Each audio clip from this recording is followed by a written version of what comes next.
आइए आज आप सब सुनेंगे माघ मास महात्म्य कथा में 10वें अध्याय की कथा। तो बोलिए प्रेम से भगवान विष्णु की जय, माता लक्ष्मी की जय, भगवान श्री कृष्ण की जय। यमदूत बोले, बहुत सा पाप करने वाला भी एक बार गंगा जी में स्नान कर शुद्ध हो जाता है, वह नरक में नहीं जाता।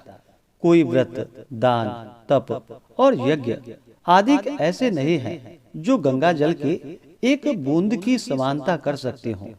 जो नीच मनुष्य गंगा जी को दूसरे तीर्थों के बराबर कहता है या मानता है, हे वैश्य, वह रौरव नरक में जाता है। वैकुंठ से विष्णु भगवान के चरणों से गिरे हुए गंगा जल को महादेव जी ने अपने मस्तक पर सुशोभित किया है। गंगा का नाम लेने से सैकड़ों योजन पर रहने वाला प्राणी नरक में नहीं जाता। नरक में जाने से बचाने वाला दूसरा कोई उपाय नहीं है, इसलिए गंगा में स्नान करना चाहिए। हे वैश्य, जो ब्राह्मण प्रतिग्रह से निवृत्त हैं, वह गगन में चंद्रमा के बराबर है। कीचड़ से गाय निकालने, रोगी की रक्षा करने तथा गौशाला में मरने वाले प्राणी गगन के तारे होते हैं। प्रातः काल स्नान करके जो विधि सहित 16 प्राणायाम करते हैं, वह यमलोक को नहीं जाते। उनके भ्रूण हत्या का भी पाप विलीन हो जाता है। तप, व्रत, नियमों का पालन तथा 1000 गौदान करने वाले का फल प्राणायाम के बराबर होता है। छोटे बड़े सभी पाप प्राणायाम से थोड़े समय में अवश्य मिट जाते हैं। हे वैश्य श्रेष्ठ, दूसरे की स्त्रियों को माता के बराबर देखने वाले मनुष्य कभी भी यम यातना नहीं पाते। मन से भी जो स्त्री का गमन नहीं करता, वह दोनों लोक को अधीन करता है। इसलिए धर्मनिष्ठ को पर स्त्री गमन न करना चाहिए। पर स्त्री गमन करने वाले 21 मुख्य नरकों में जाते हैं। दूसरे के धन का लोभ मन में भी न करने वाले प्राणी स्वर्ग में जाते हैं। क्रोध का कारण रहते हुए भी क्रोध रहित पुरुष स्वर्ग को जीतने वाला है। जो माता और पिता की देवता के बराबर आराधना यानी कि उनकी सेवा करता है, वह अंतकाल प्राप्त होने पर वह यमलोक में नहीं जाता। जो गुरु की पूजा करते हैं, वे ब्रह्मलोक में जाकर पूजा योग्य होते हैं। हे वैश्यवर, दुष्ट संगति छोड़ स्त्रियों को अपने शील की रक्षा करनी चाहिए। शील भंग होने से वे यमलोक में जाती हैं और शीलवान स्त्रियां उत्तम स्वर्ग को प्राप्त करती है।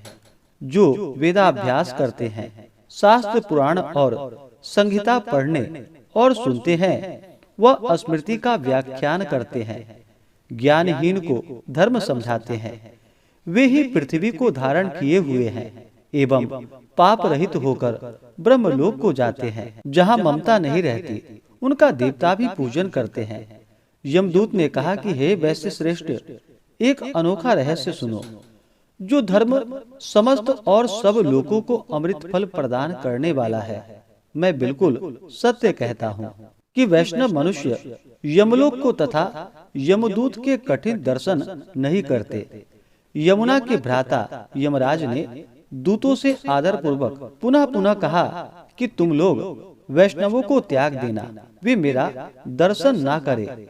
जो दुराचारी, दोषी तथा पापी लोग भूल से भी एक बार केशव भगवान को याद करते हैं, वे पापों से छूटकर विष्णु भगवान के बड़े लोक को प्राप्त होते हैं। जो बुद्धिमान मनुष्य वैष्णवों के सेवक हैं तथा उनके साथ भोजन करते हैं, उनको भी तुम लोग छोड़ देना, क्योंकि वे भी पापों से मुक्त होते हैं। वे पुरुष यमराज की राजधानी यमपुरी में नहीं जाते।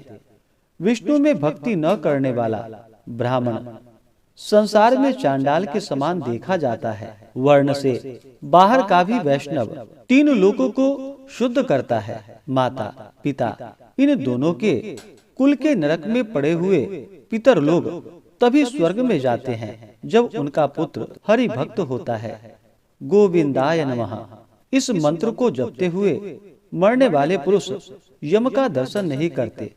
हम लोग भी उसको नहीं देखते जो अंग, मुद्रा, न्यास, ऋषि, छंद तथा देवता सहित दीक्षा प्राप्त करके नियम पूर्वक ओम नमो भगवते वासुदेवाय 12 अक्षर का मंत्र जपते हैं, ओम नारायणाय 8 अक्षर का मंत्र जपते हैं, उनको देखने से ही ब्रह्म हत्यारे पवित्र होकर वैष्णव हो जाते हैं। वे शंख चक्रधारी ब्रह्म की आयु पर्यंत वनमाली बनकर विष्णु लोक में निवास करते हैं। जो हृदय में, सूर्य में, जल में या मूर्ति रूप में हरि भगवान का पूजन करते हैं, वे मनुष्य विष्णु के श्रेष्ठ पद को प्राप्त होते हैं। इस प्रकार से श्री पद्म पुराण के अंतर्गत माघ मास महात्म्य वशिष्ठ दिलीप संवाद का 10वां अध्याय पूर्ण हुआ। तो बोलिए प्रेम से भगवान विष्णु की जय, माता लक्ष्मी की जय, भगवान श्री कृष्ण की जय। इसी प्रकार से आगे के अध्यायों को सुनने के लिए चैनल पे बने रहें। इसी प्रकार व्रत पूजा के बारे में जानने के लिए, कथा को सुनने के लिए चैनल पे अगर आप पहली बार आए हैं तो चैनल को लाल बटन दबा करके सब्सक्राइब करें, साथ में बेल आइकन घंटी को दबाएं ताकि आने वाली वीडियो का नोटिफिकेशन आपको समय से मिलता रहे।